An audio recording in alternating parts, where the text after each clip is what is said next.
one that's probably going to be the one that leads to the next title shot.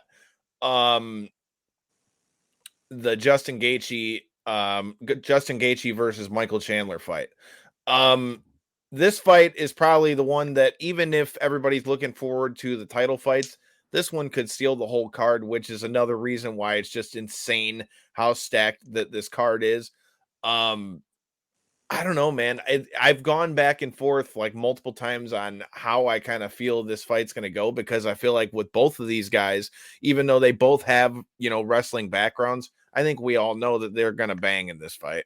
I don't think that this is going to be a fight where you're going to see a lot of wrestling. Now, I think the guy that tries to imply that more or implement that more, I think could be the difference in the fight. For me, man, something tells me I think Gaethje's going to come back and get him the dub over Michael Chandler. I think it could be by a nasty knockout as well. What are you guys thinking on this one? I think is going to be Gaethje as well. I think he's shown more. He's been, we've seen him in there with some of the best. We've seen him, finish Tony Ferguson, which is extremely tough to do.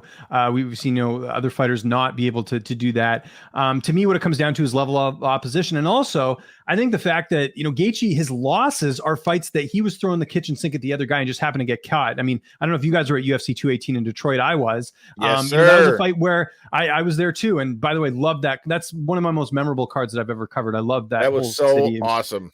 yeah, it was such a good card in that arena. I love Little Caesars. Anyways, but to me, it was one of those things where that was wild Gaethje, right? Like he was going at it. It was like kill or be killed, and he just got caught and he got knocked out. But Chandler, if you look at his losses, there's been a few where it's like that wasn't the case. It was like I know Pitbull kind of finished him quickly. Remember the Will Brooks losses? Like those are weird. I know they were ages ago, but still, like Gaethje's never had a loss like that. And when you have a fight that's this even, two wrestlers turned strikers, two guys that have for a long time were considered the best lightweights outside the UFC. Gaethje with World Series of Fighting and Chandler with Bellator. I feel like they're very similar. So you got to look at like X factors. Chandler's a little bit older. He's had a few more injuries, and I'd also say the fact that I think Chandler, again, like he's had worse losses than Gaethje has, and I think Gaethje's smarter now. I think he's going to be more technical, and I think he goes out there and finishes Michael Chandler, like you said. I think all the credit to Chandler for finishing Dan Hooker, but I don't know if that result happens 9 times out of 10. I think with Gaethje, I think he's proven more in the octagon, and I think he gets it done on Saturday.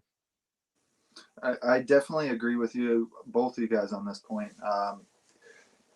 Gaethje and Chandler both going there to bang. It's going to be a crazy fight. There's no denying that. But I feel like Gaethje is more worn, tested, I guess you could say. He's been in there with more notable opponents, that's for sure, if we're going to compare opponent versus opponent. And even the fights that, to your point, that we have seen Gaethje lose, they're more often the biggest of slugfests where he ends up, even though he's done a ton of damage, and it still succumbs to some type of damage later on.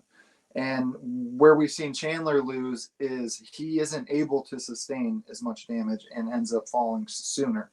And I feel like that's going to be kind of the way this fight plays out, is the fact that Chandler just isn't going to be able to deal with the pressure that Gaethje's implementing on him. I really, that's how I feel, is that Gaethje's going to be all over him. Chandler has shown that he's amazing for being the shorter fighter and being able to get in range on people, but I feel like the Trevor Whitman camp and the jab and stuff that they implement and stuff, I feel like that with Gaethje already having a size advantage, and I feel like going to be on the front foot, it's going to be, I feel like Gaethje 100% in this fight.